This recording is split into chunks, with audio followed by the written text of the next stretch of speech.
2004-এ যখন আমি অগ্রণী ব্যাংকে জয়েন করলাম অ্যাজ ম্যানেজিং ডাইরেক্টর, তখন ব্যাংকের অবস্থা খুবই খারাপ ছিল। প্রথম বছরে 134 কোটি টাকা প্রফিট করেছিলাম। Bank again gone back to the previous position. Banking সেক্টরে যে অস্থিরতা, এটা কিন্তু এখনো একটু বিরাজমান আছে। ক্লাসিফাইড ঋণের জন্য আমাদের যে আইনের ফাঁক ফোকরগুলি আছে, সেখানেও কিন্তু অনেক কিছু দেখার বিষয় আছে। পলিসি ঠিক করার হলো বোর্ডের, কিন্তু লোন স্যাংশনটা মেন টাস্ক হয়ে যায় বোর্ডের। 3 বছর পরে তাকেই চেয়ারম্যান হয়, বোর্ড ডিরেক্টর, তাকে চেঞ্জ হতে হবে, ম্যানেজমেন্ট, টপ ম্যানেজমেন্টও চেঞ্জ হতে হবে। আমি মনে করি একটা ডুয়েল কন্ট্রোল চলছে। বাংলাদেশ ব্যাংকও আছে, মিনিস্ট্রি আর্থিক প্রতিষ্ঠানও আছে। Central bank is sole authority. Central ব্যাংকের fit and proper test for directors, fit and proper test for management. সমৃদ্ধির এই অগ্রযাত্রায় ভালো রেখেছি গ্রাহককে, ভালো রেখেছি অর্থনীতিকে, ভালো রেখেছি বাংলাদেশকে। কারণ ভালো ব্যাংক মানেই যমুনা ব্যাংক।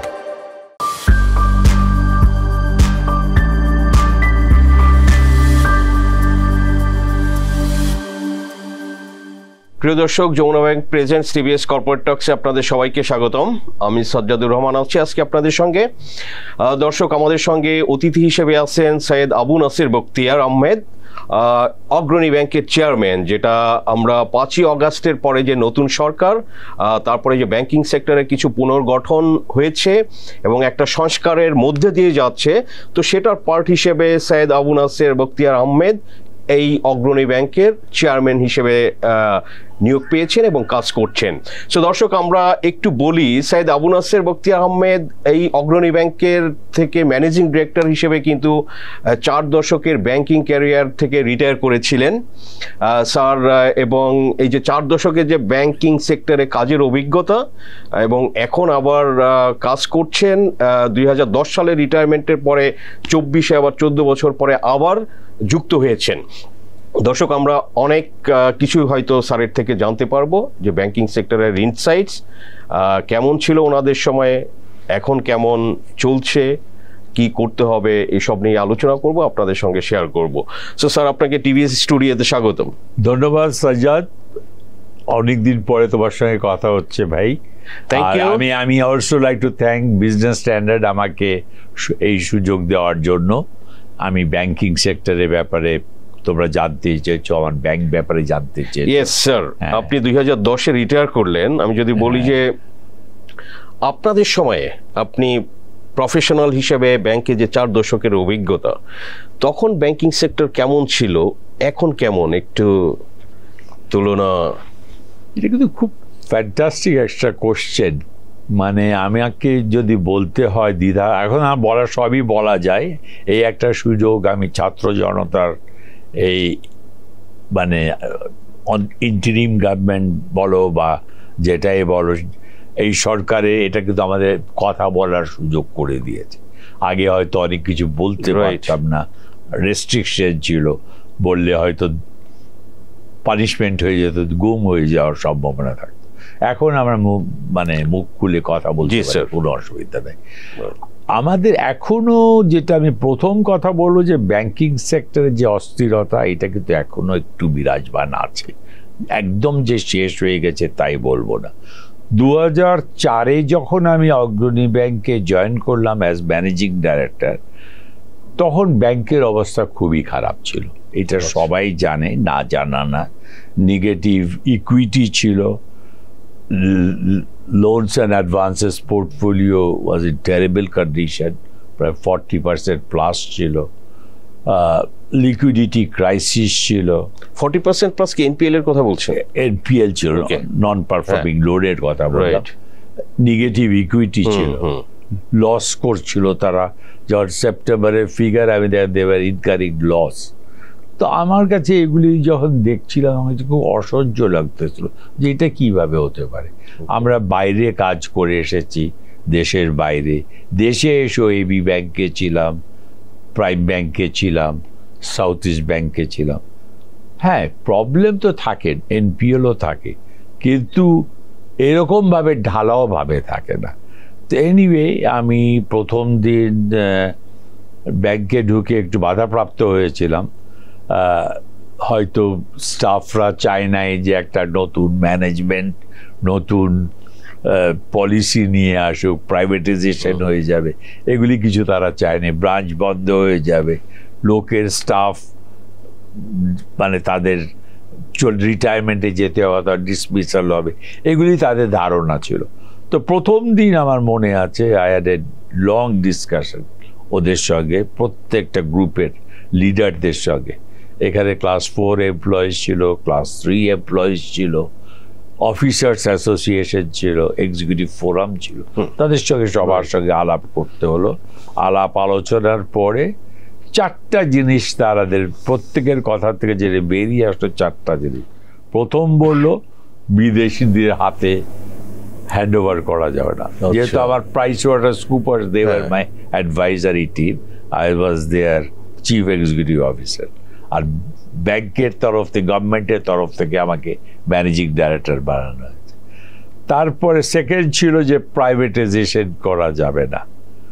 থার্ড পয়েন্ট ছিল কোনো ব্রাঞ্চ বন্ধ করা যাবে না। আর ফোর্থ পয়েন্ট ছিল কোনো স্টাফ তাদের ডিসমিসাল করা যাবে না, বাদ দেওয়া যাবে। তো ওই দিন আমি প্রথম দিন আমার মনে আছে আমি নিচের থেকেই শুরু করেছিলাম যে স্টাফ ডিসমিসাল কেন, আমি তো সবাইকে মিলে কাজ করব। সবাই মিলে, তখন আমার স্টাফ ছিল বোধহয় 14,000, ব্রাঞ্চ ছিল আমি এক্স্যাক্ট নাম্বার 870 ব্রাঞ্চেস ছিল, 870টা ব্রাঞ্চ ছিল। স্টাফ ছিল তখন আমার 12,200 স্টাফ ছিল, 14,000-এর কাছাকাছি বলছি।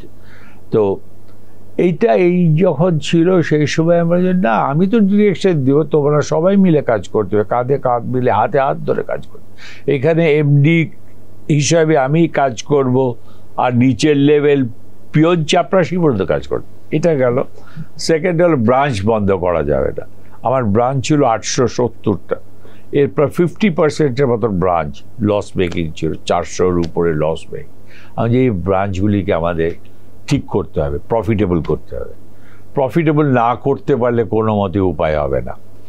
তো সেটার জন্য সবার প্রচেষ্টা থাকতে হবে। আমাদের কিভাবে ইনকাম করা যায়, ব্রাঞ্চগুলি গ্রামে গঞ্জে আছে সেগুলি ডিপোজিট মোবিলাইজ করতে হবে, নো কস্ট, লো কস্ট, ওকে, এগুলি করে প্রফিট করা যায়।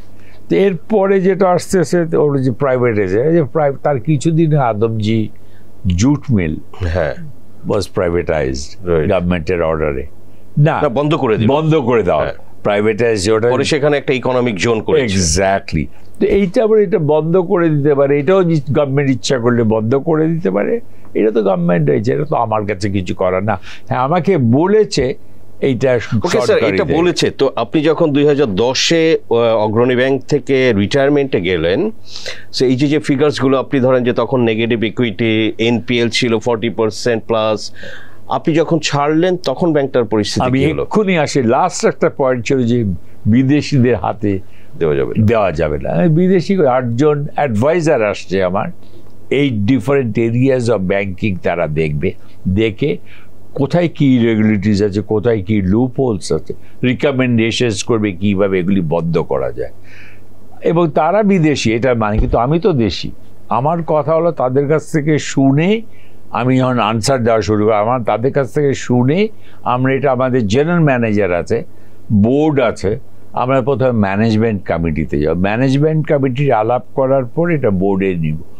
Board will take the final decision, এবং সেটা আমাকে মিনিস্ট্রিকে জানাতে হবে। এইভাবে কাজ করে যাব, কোনো অসুবিধা হয় না।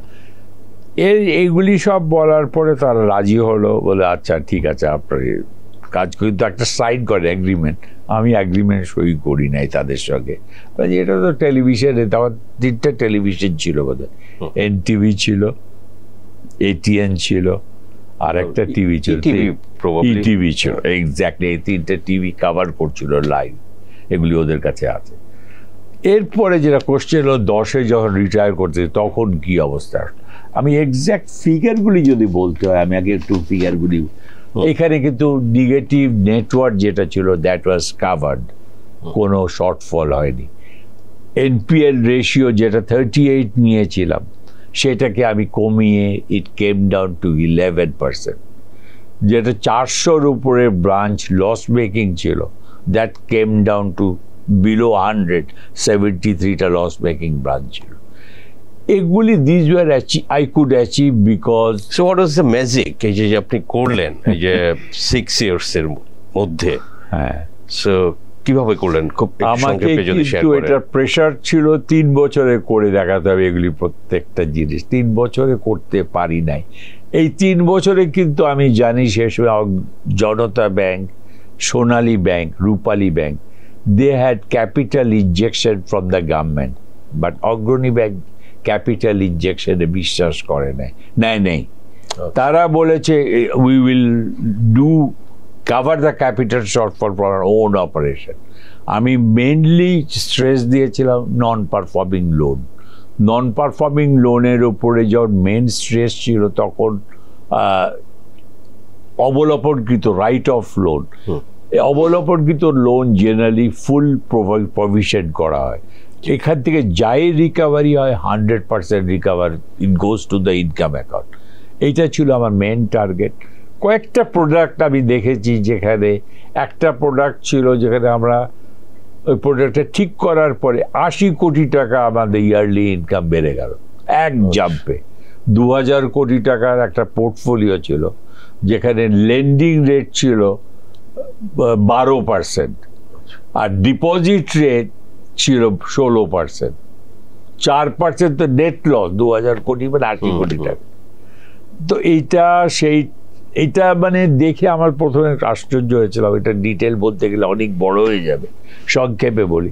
আমি এটাকে রিভার্স করে দিয়েছিলাম।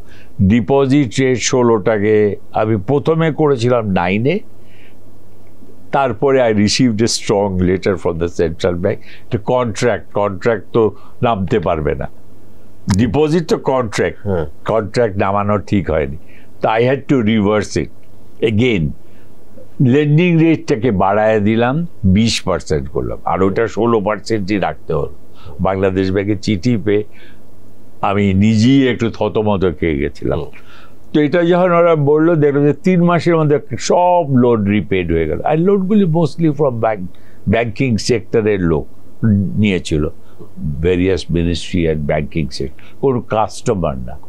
এইটা তাদের এটা ছিল মেন ওইটা দেখি আমি ধরেছিলাম, ধরার পরে এটা কারেকশন করতে পেরে। তো এটাতে 80 কোটি টাকা আসলো। প্রথম বছরে যেটা লস মেকিং, এটাতে প্রফিট শুরু হয়ে গেল। 134 কোটি টাকা প্রফিট করেছিলাম সে বছর। তারপরে ছিল এটার পরে একটা জিনিস ছাড়া আরেকটা ছিল restructuring and rescheduling the loan. যেগুলি ক্যাশ ফ্লো ডিফিকাল্টিস ছিল সেগুলিকে আমরা অ্যালাউ করলাম যে লম্বা আরেকটু পিরিয়ড বাড়িয়ে দিয়ে হয়তো 5 বছরের লোন রিপেমেন্ট করতে হবে, তাকে বললাম 7 বছর দিচ্ছি বা 10 বছর দিয়েছিলাম। এটাও দেওয়ার পরে বা বোর্ডের অ্যাপ্রুভাল দিয়ে সেটা করাতে তারা রিপেমেন্ট করতে পেরেছিল from their own cash flow. কিছু জায়গায় ছিল প্রবলেম ছিল, তাদের কোনো সিকিউরিটি ছিল না, যার জন্য রিস্ক ওয়েটেড অ্যাসেট আমার অনেক বেড়ে গেছিল। সেখানেও যখন আমি তাদের সঙ্গে কথা বললাম যে তোমরা তো ক্লাসিফাইড হয়ে যাচ্ছ, তোমরা কিছু ডিপোজিট রাখো, কিছু সিকিউরিটি দাও, দিয়ে আসো। সেটাতেও আমরা সাকসেসফুল হয়েছিল।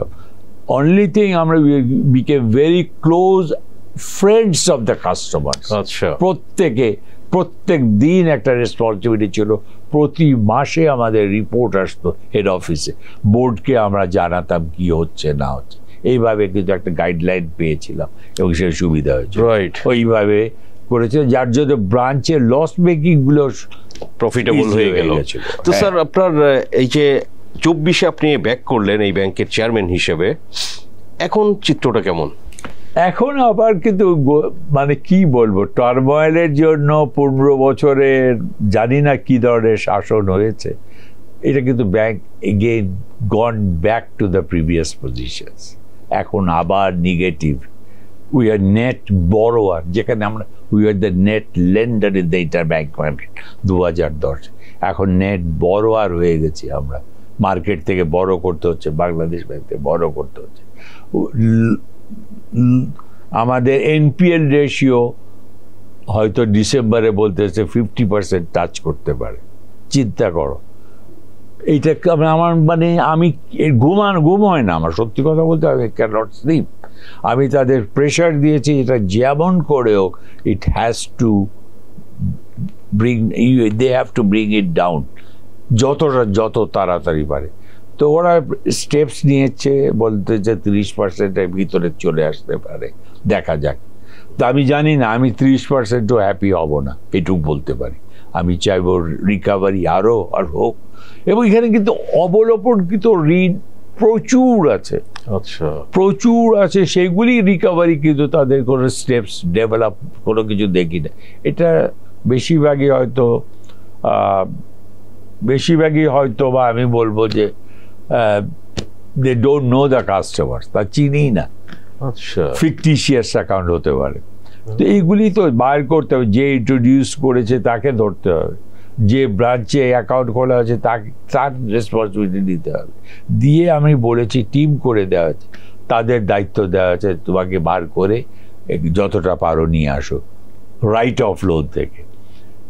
সেকেন্ড হলো যেগুলো যে ক্লাসিফাইড ঋণ আছে, classified as doubtful or loss, সেগুলিকে করতে হবে কি, সেগুলিকে তুমি আইদার সিকিউরিটি নাও অথবা এটাকে রিশিডিউল করে দাও according to the cash flow, তাহলে কিন্তু এগুলি আবার ফেরত আসতে পারে। ফেরত আসবে না, মানে আর একটা ডাউন পেমেন্ট নিতে হবে।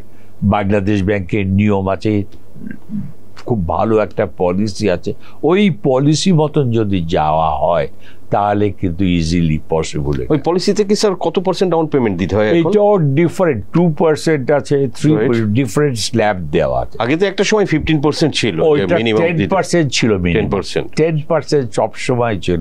এবং আমি পার্সোনালি মনে করি দ্যাটস দ্য রাইট অ্যাপ্রোচ। আমরা কিন্তু ছোট কাস্টমারকে 10% চাচ্ছি, বড় কাস্টমারের ক্ষেত্রে দেখা যাচ্ছে যতটা সুবিধা আরো বেশি সুবিধা দেওয়া হচ্ছে, এইটা কিন্তু ঠিক না। ওরা বলতে চাচ্ছে যে আমরা ব্যবসায়ী, আমাদের এত বড়, তো তোমরা তো ব্যবসা করেই বড় হয়েছো, তোমরা তো ছোট ছিলে এক সময়, তো বড় যখন হচ্ছ you have to have some kind of reserve available. এটাও কিন্তু কেউ ঠিক মতো মেনটেন করে না, এটাও একটা ডিফিকাল্ট সময় পার হতে হয় এটার জন্য। তো এইখানেও কিন্তু পলিসি করতে হবে আমাদের। আর আরেকটা জিনিস ভেরি ইম্পর্টেন্ট ক্লাসিফাইড ঋণের জন্য, আমাদের যে আইনের ফাঁক ফোকরগুলি আছে সেখানেও কিন্তু অনেক কিছু দেখার বিষয় আছে। আমাদের অর্থ ঋণ আদালত আইনে বলা হচ্ছে 6 মাসের সেটেলমেন্ট হওয়া উচিত, কিন্তু এটা চলে যায় বছরকে বছর, 5 বছর 10 বছর হচ্ছে আমি দেখতেছি এখনো আউটস্ট্যান্ডিং, মানে কেস পেন্ডিং রয়ে গেছে।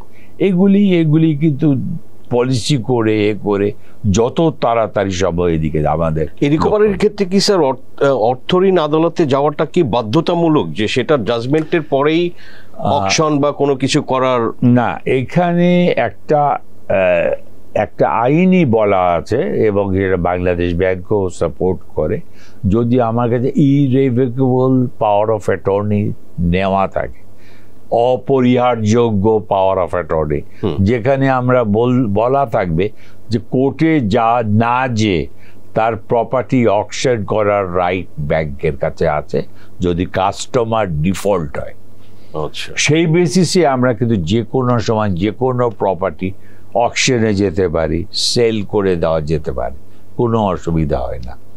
কিন্তু এইখানেও আমি যে একটা এক্সাম্পলই দিয়ে ফেলি, তার একটা প্রপার্টি আছে, লোয়ার কোর্টের অর্ডার রয়েছে প্রপার্টিটা সেল করে দিতে হবে, বিডার হলো 38 crore, আমি বলেছি করব না, স্ট্রেট মার, কেননা 1 বিঘা জমি গুলশানের, আচ্ছা, মানে সবাই জানে গুলশানের প্রপার্টি 10 কোটি টাকার প্রপার্টি, 1 বিঘা জমি মানে 200 কোটি টাকা, 200 কোটি টাকা বিল্ডিং আছে, আমাদের ব্রাঞ্চের অ্যাসেসমেন্টও 234 কোটি টাকা। তো আমি কেন 38 কোটি টাকায় বিক্রি করতে যাবো? এটা অর্ডার নিয়ে বসে আছে, মানা করে দিচ্ছে, যা হয় বেশি দেখা যায়। এটা তো আগে সরকারের সময় এইটাই তো বলতেছে। এখন আমাদের এইগুলি জিনিসগুলো আসতেছে, এটা বন্ধ করা হয়েছে। আমরা বলেছি যে কোর্টের অর্ডার, হাইকোর্টে যে উই কুড স্টপ দিস, দেওয়া হবে না। কারণ একটা বললাম যে একটা ছোট্ট কোর্টের এইগুলি ফাঁক ফোকরগুলি রয়ে গেছে, লোয়ার কোর্ট, হাইকোর্ট, ডিফারেন্ট জায়গাতে। এগুলি কিন্তু আমাদের নজর দেওয়া উচিত। নজর দিলে এগুলি তো আমাদের অনেক ইজি হয়ে যায়।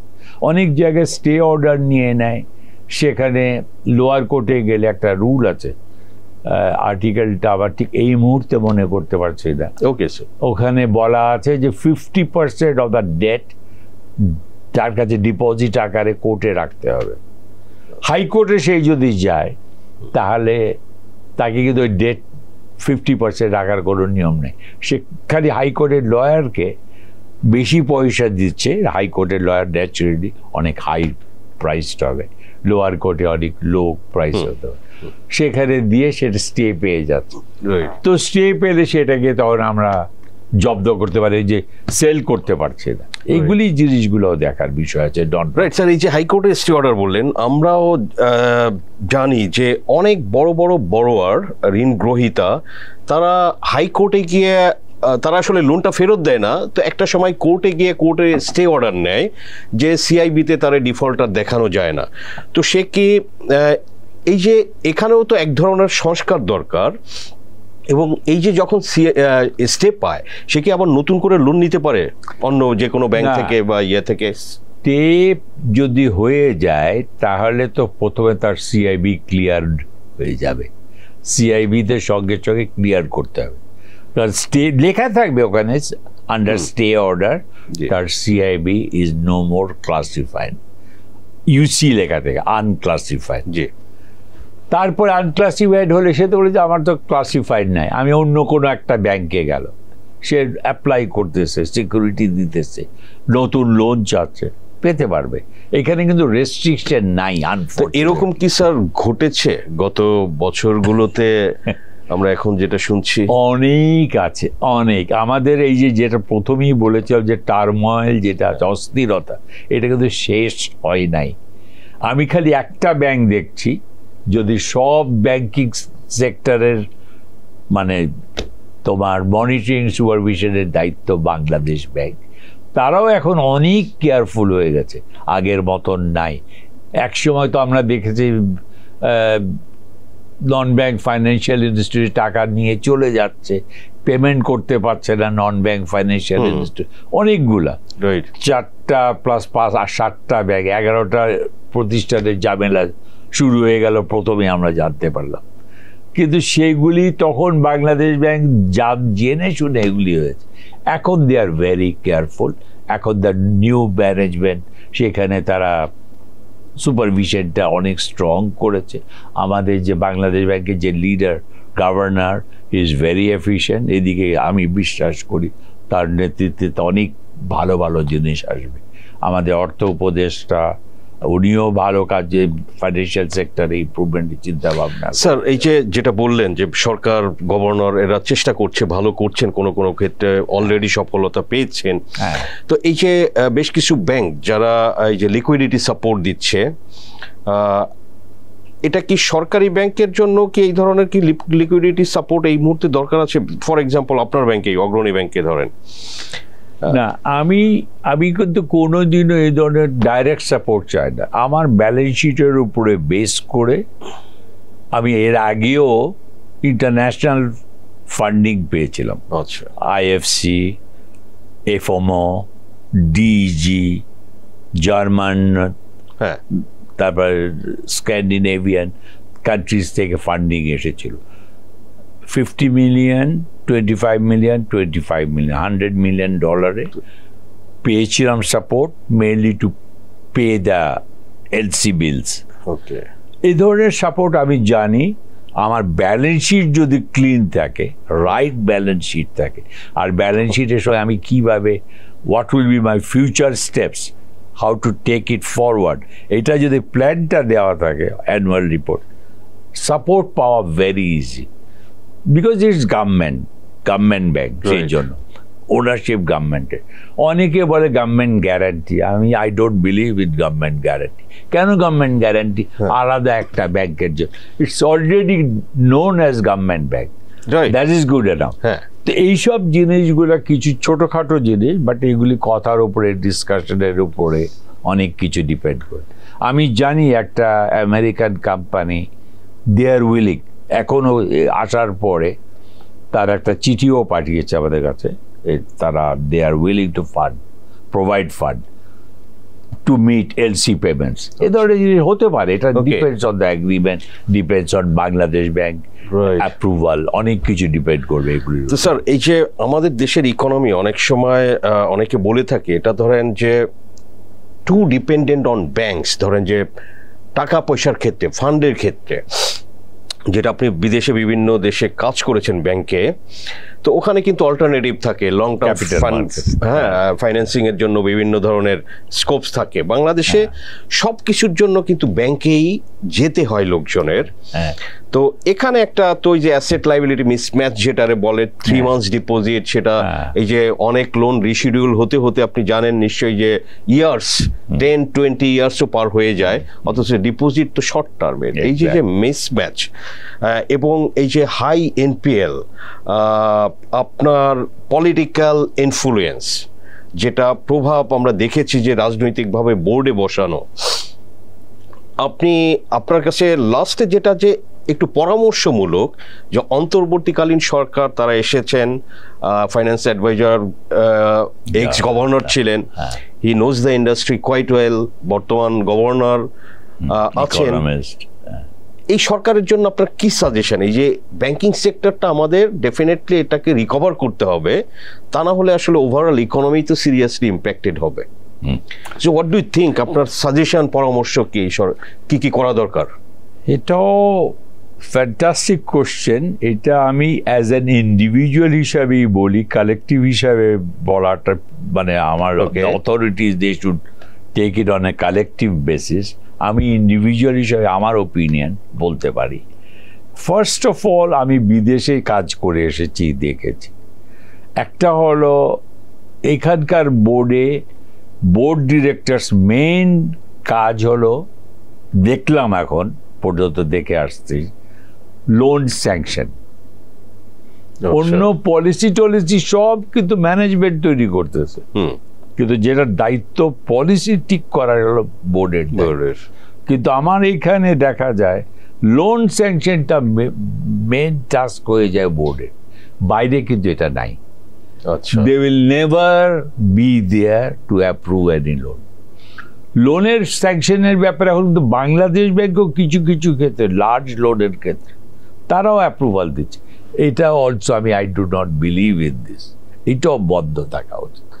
লোন পলিসিটা দিবে কি, কোন সেক্টরে যাবে, টেনিওর কি হবে, এলিজিবিলিটি কি হবে, ইন্টারেস্ট রেট কি হবে, এগুলি সব মানে বোর্ড ডিকটেট করবে। বোর্ড ডিকটেট করার পরে পলিসি সেটাই হবে, অ্যাপ্রুভাল নিয়ে ইমপ্লিমেন্টেশন করার দায়িত্ব হলো ম্যানেজমেন্টের। যদি এইটা হয়, আমাকে বলছে যে ম্যানেজমেন্টের এই পাওয়ার আছে না, এই ক্যাপেবল আছে না, আমি গিভ দেম দ্য চান্স।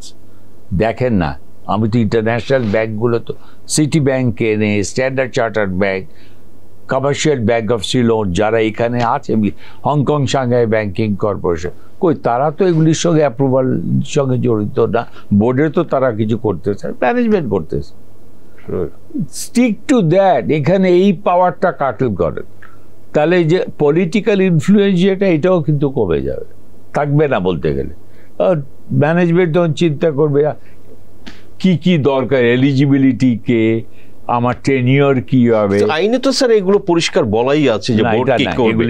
আচ্ছা, বোর্ডের দায়িত্ব কিন্তু বলা ওইভাবে নাই যে loan sanction part of board approval চলে আসে, বলা আছে পলিসি, কিন্তু প্রতিটা বোর্ড মিটিংয়ে আমি যখন ম্যানেজিং ডাইরেক্টর তখনও দেখেছি, এখন তো চেয়ারম্যান হিসাবে দেখতে, credit proposals are coming in, যে আমার ম্যানেজমেন্টের পাওয়ার 1 কোটি টাকা, এর উপরে হলে বোর্ডকে আসবে। এটা তো প্রাইভেট ব্যাংকগুলোর ক্ষেত্রেও তো সেম কেস। এইটা দিস ইজ ফার্স্ট স্টেপস। আমি মনে করি একটা জিনিস চিন্তা করা উচিত। দ্বিতীয় চিন্তা করা উচিত, আমার পার্সোনাল ওপিনিয়ন, যে বোর্ড ডিরেক্টর বা ম্যানেজমেন্ট, এটা ম্যানেজমেন্ট, টপ ম্যানেজমেন্ট 3 বছর ম্যাক্সিমাম, অনেক ক্ষেত্রে 2 বছরও আমি দেখেছি, থাকার পর আরেক ডেস্কে বা আরেক জায়গায় চলে যায়, ম্যাক্সিমাম 3 ইয়ার্স টার্ম। তাহলে ওখানে স্বচ্ছতা আসবে, ট্রান্সপারেন্সি আসবে, যে বুঝতে পারবে লোকে যে এটা রাইট স্টেপ হচ্ছে না ওখানে গন্ডগোল হয়েছে। 3 বছর পরে তাকেই চেয়ারম্যান হয়, বোর্ড ডিরেক্টর তাকে চেঞ্জ হতে হবে, ম্যানেজমেন্ট টপ ম্যানেজমেন্টও চেঞ্জ হতে হবে। ওকে, এইটা হলো সেকেন্ড 3 বছর। আমাদের এখানে আরেকটাও আইন আছে দেখেছি যে ফ্যামিলি মেম্বার্স, এটাও আমি বিশ্বাস করি রং। ওরা বলবে মালিক, কিন্তু বোর্ড ডিরেক্টররা মালিক না, ওরা বলে আমি মালিক, আমি আমার জন্য লাইসেন্স পেয়েছি। এটা কিন্তু রাইট অ্যাপ্রোচ না। Right approach is totally different. Right হলো yes he is initiator, sponsor, stake holders, এইটাই। আমার ডিপোজিটার হলো মেন রিসোর্স দিচ্ছে, তারাই তো হলো রিসোর্স প্রোভাইডার। রাইট, ডিপোজিট না আসলে আমি তো লেন্ডিং করতে পারবো না। যারা ডাইরেক্টর তারাই কি সব কিছু দিয়ে দিতেছে, হাজার হাজার কোটি টাকা, লাখো কোটি টাকা যেখানে দেওয়া হচ্ছে, কোথার থেকে আসছে? এইগুলি চেঞ্জ করা দরকার। এই অস্থিরতা যে ব্যাংকিং মহলে আছে, এগুলি বন্ধ হবে। Last but not the least, আরেকটা ভেরি ইম্পর্টেন্ট জিনিস, আমরা অনেক সময় হয়তো কথার ছলে বেশি বলে ফেলতেছি, না বললেও চলে আমি মনে করি। ব্যাংকের ডিফিকাল্টিস এই যে আজকেও যেগুলি বলছি যে অস্থিরতা, না বললেও চলে, কিন্তু এটা আমি বলতেছি I have to be also careful আমি কি বলছি, আমার ব্যাংকের অবস্থা কি, তাহলে তো একটা রান হবে, যে কোনো জায়গায় একটা রান হবে। আমি নিউজ পেপারে এতে দেখেছি কয়েকদিন, উই নো যে ব্যাংকিং সেক্টর ইন টার্ময়েল, কিন্তু নাম করে যেগুলি আসছে সেগুলি থেকে অ্যাভয়েড করাটা উচিত হবে। কথাটা ওইভাবে নাম করে লিস্ট দিয়ে না বললে ভালো হয়। এগুলি হলে পরে আমার মনে হয় সেক্টরে একটা স্টেবিলিটি আসবে, একটা এবং কনফিডেন্স। ফার্স্ট হলো স্টেবিলিটি আসবে, peaceful situation, then also you get the confidence of the people who are depositing their money. যেটাই সব থেকে বেশি দরকার, ইম্পর্টেন্ট। আমি নিজে ভুক্তভোগী, আমি তো বলতেছি যে পিপুলস লিজিং বন্ধ হয়ে গেল আগের গভর্নমেন্টে, international leasing court appointed, I was a director. 30th সেপ্টেম্বরে I just came out of that company, 30শে সেপ্টেম্বর এই বছর এখানে জয়েন করব বলে, এই জন্য। তারপরে দেখা যাচ্ছে ওখানে যে ডিপোজিট কাউকে পেমেন্ট করতে পারছে, সব টাকা পাচার হয়ে গেছে। পিকে, হালদার অ্যান্ড গং তারা সব টাকা নিয়ে চলে গেছে, প্রত্যেক জায়গায় তাদের কন্ট্রোল ছিল। এবং এখানে মুশকিল হয়ে গেছে, নাম আসছে, পেপারে আসছে, সব জায়গায় আসছে, কারা কারা রেসপন্সিবল ছিল, কই তাদের তো এখনো স্টেপস দেওয়া হয়নি, অ্যাকশনে যাওয়া হয়নি। এইগুলিও একটু 2-1 জনের ব্যাপারে আমার মনে হয় একটু স্টেপস নিলে আবার ওইটা বলতে রিঅ্যাসিওর হবে পিপল, তারা দে উইল বি স্কেয়ার্ড, তারা এটা করতে পারবে না, সাহস পাবে না, তাদের সাহস হবে না এই ধরনের জিনিস রিপিট করার জন্য। রাইট। আর্থিক প্রতিষ্ঠান বিভাগ, অর্থ মন্ত্রণালয়ের আন্ডারে একটা বিভাগ, ফাইন্যান্সিয়াল ইনস্টিটিউশন ডিভিশন। অনেকে বলে থাকে যে এটা, এই ডিভিশনটা কিন্তু একটা সময়ে অফ করে দেওয়া হয়েছিল, আবার এই যে আওয়ামী লীগ সরকার আসার পরে 2009-এ, সো তারপরে কিন্তু এটা আবার করা হয়। তো এটার মাধ্যমে কিন্তু এই যে রাজনৈতিক প্রভাবটা খাটানো, অ্যাপয়েন্টমেন্ট থেকে শুরু করে লোন স্যাংশন অ্যান্ড ডিরেক্টর নিয়োগ করা, সব কিছু, ডু ইউ থিঙ্ক যে এই সাজেশনের মধ্যে এই সরকারের এটাও কনসিডার করা উচিত? What do you think? It is also a fantastic question. এটা কিন্তু আমি মনে করি একটা ডুয়েল কন্ট্রোল চলছে। বাংলাদেশ ব্যাংকও আছে, মিনিস্ট্রি আর্থিক প্রতিষ্ঠানও আছে, মিনিস্ট্রি ফাইন্যান্স আলাদা থাকতেই হবে, কিন্তু এই আর্থিক প্রতিষ্ঠান বিভাগটা আমার অনারেবল মিনিস্টার সাইফুর রহমান সাহেবের সঙ্গে উনি বন্ধ করে দিয়েছিলেন। তারপরে অনারেবল মিনিস্টার যখন মোহিত ভাই আসলেন, তখন আবারও দেখলাম এটা রিস্টেট করা হলো। আমার মনে হয় এটা ঠিক হয় না, আমি বাইরে কাজ করে দেখেছি এইরকম থাকে না। Central bank is sole authority, central bank are fit and proper test for directors, fit and proper test for management, সব দেওয়া আছে, কিছু সুন্দর সার্কুলার, ওইগুলি দেখবে। সেন্ট্রাল ব্যাংক লোনও অ্যাপ্রুভ করার কথা না, তারা দেখে মনিটর করে, they will punish the concern bank management. পানিশমেন্টের ক্ষেত্রে দেখেছি যে ছোটখাটো ব্রাঞ্চ ম্যানেজাররা পানিশমেন্ট পায়, টপরা কিন্তু পানিশমেন্ট হয়। বোর্ড করছে, কিন্তু বোর্ডের চেয়ারম্যানকে ধরা হচ্ছে না, ম্যানেজমেন্ট করে যাচ্ছে, টপ ম্যানেজমেন্টকে ধরা হচ্ছে না। এটাও কিন্তু আমার চাকরি জীবনে বা রিটায়ার্ড হওয়ার পরেও দেখতেছি। তাই রেসপন্সিবিলিটি দিতে হবে তাদেরই। বোর্ড আব্দুল হাই বাচ্চু সাহেব বেসিক ব্যাংক, হ্যাঁ কই এখনো তো উনি আছে, পুরো ব্যাংকটারে লুট করে নিলেন, কিন্তু আনফরচুনেট কিছুই হলো এইগুলি, না। এইসব জিনিস পেপারে পড়ে যেগুলি দেখি, হয়তো বিচারিক দিন হতে তাদের বলাটা আমাদের ঠিক হচ্ছে না এইভাবে, কিন্তু পেপারে তো আসতেছে এগুলি খবরগুলি, ডিফারেন্ট নিউজ পেপারে এসেছে যে hallmark, Padma bank, farmers bank ছিল যেগুলি, এই ধরনের ঘটনাগুলি, কিন্তু কারো কোনো লিগ্যাল স্টেপস ওদের এগেনস্টে আমি তো দেখি না এখনো পর্যন্ত। এটা বড় দুঃখজনক। জেনারেল পাবলিক দেখতে চাই কিছু, আমরাও কিছু as a general public, as a ex banker আমিও দেখতে চাই দুই একজনের কীরকম, যে government is very strict on this matter, যে তার they will take steps against যারা কালপ্রিটস হবে তাদের। দেখি না, এটা ট্যাক্সেশনের ব্যাপার অবলোপনকৃত আমরা করি, তখন কিন্তু একবার ট্যাক্স দেওয়া হয়। তো অবলোপনকৃততে যে ট্যাক্সটা যখন আমরা রাইট, আমার ইনকাম থেকে তো পরে ট্যাক্স দেওয়ার পরে আমরা প্রভিশন করছি, তো এখানে 2-3বারের মতন ট্যাক্স ইমপ্লিকেশন হচ্ছে। তো এইটাই একটু চিন্তা করার দরকার, এটা ট্যাক্স ডিপার্টমেন্টেরও বোঝা উচিত, এবং এটা আমাদের খালি মন্ত্রণালয়, ট্যাক্স ডিপার্টমেন্ট, অর্থ মন্ত্রণালয় দেখবে এটা, বাংলাদেশ ব্যাংকেরও চিন্তা করার উচিত এটা, যে অবলোপনকৃত ঋণে ট্যাক্স ইমপ্লিকেশনটা। এখন মেবি দেয়ার আর সাম আদার প্রায়োরিটিস, সরকারের জন্য অনেক একটা চ্যালেঞ্জিং টাইম, এবং অর্থনীতিও আমাদের বেশ তো খুব একটা difficult time sir. So Sayeed Abu Nasir Bakhtiar, আপনাকে অসংখ্য ধন্যবাদ টিভিএস স্টুডিওতে সময় দেওয়ার জন্য। Sajjad, thank you very very much, এবং আমাকে সুযোগ দেওয়ার জন্য আমি বিজনেস স্ট্যান্ডার্ডকে ধন্যবাদ জানাচ্ছি, এবং যারা দেখছে তাদেরকে ধন্যবাদ দিচ্ছি। Thank you sir. Thank you. দর্শক, আমরা আলোচনা করলাম বাংলাদেশের ব্যাংকিং সেক্টর, এবং পার্টিকুলারলি যেটা হচ্ছে অগ্রণী ব্যাংকের, আমরা তখনকার সিচুয়েশন একটু পুরনো 2004-এর সময় বা তার আগে, এবং তারপরে কিভাবে এটা ভালো করলো আবার খারাপ করলো। সো বিভিন্ন আমরা তথ্যমূলক আলোচনাও করেছি, তো আপনাদের সঙ্গে শেয়ার করলাম।